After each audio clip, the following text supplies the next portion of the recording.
Hello everyone, this is my last video of the night. It's been a long night, I'm sweaty, my cowlick is getting terrible. So this is a video about QandA, Monday 27th of February 2017, Death and Disruption. I've made two other videos. I'm going to post links to the episode of QandA and the other videos I made down below. There's one thing I forgot to talk about, and I just thought it was kind of interesting. So just a quick little video about it, and it is about Ted Lapkin, former Abbott government advisor. So Ted Lapkin is a right-wing conservative libertarian with a little L. Is there a big L libertarian? But anyway, he is a modern small government libertarian, which in my opinion sort of defies the classical libertarianism, the view of classical libertarianism, but that's a whole other video. And he brought up some interesting statistics.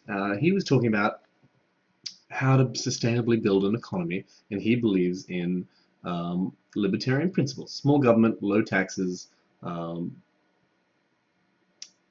basic race to the bottom stuff. That's how I would describe it. But he brought up a very, I don't even have the notes written here, but I'm going to just talk about it. So check out the episode below. If I'm not being accurate, let me know. Call my bullshit. It's all good. But he brought up the fact that, so he used this argument that, check out, you want evidence of how right-wing, small libertarian conservative policy is effective?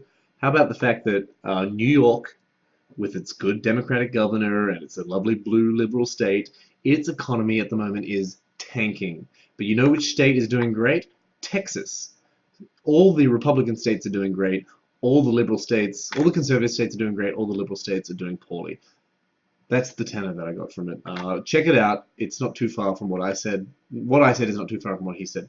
But I decided to do some fact checking. Let's open up what I found. So I looked up, I found for 2015, 2016, there's no 2017 data yet. I looked for, Googled best states, best US states, US states with the best economies. So this is the list for 2016 of the best economies, and I'm going to put a link down below. Once I fully do my setup, get my green screen set up, I'm going to have graphics. It's going to be lovely graphics right here. It's all going to be totally professional, no cowlick. You'll be able to see the graphs, but just click the link down below. You'll see this graph. So number one, Utah.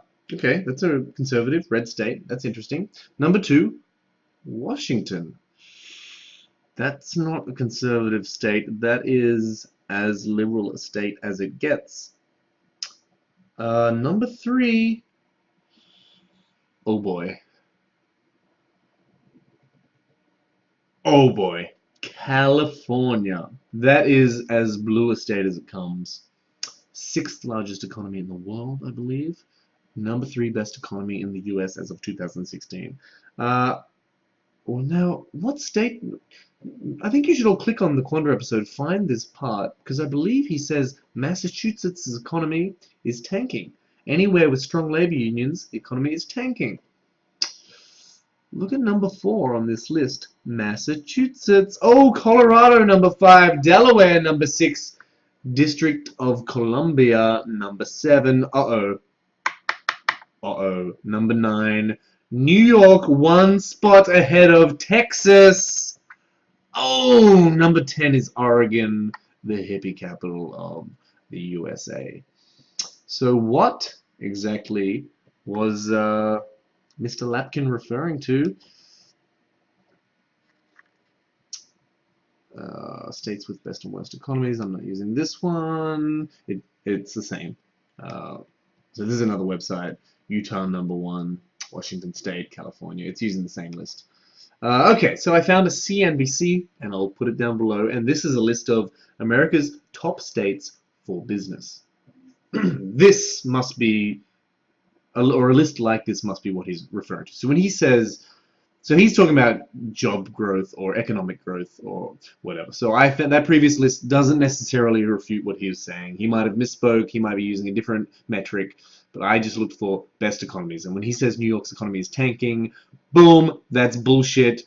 You're full of shit, Mr. Lapkin. So anyway, this one is the list of top states for business. Okay, number 1, Utah. Number 2, Texas. Pretty good. Number 3, Colorado. Number 4, Minnesota. North Carolina, Washington, Michigan, nice strong Union state, Georgia, Iowa, Florida. So there's a good mix in the top 10 of red and blue states. Maybe one more red state than blue state. Texas is up high, and you'll see New York way down, number 29. But this is a list of top states for business. For business.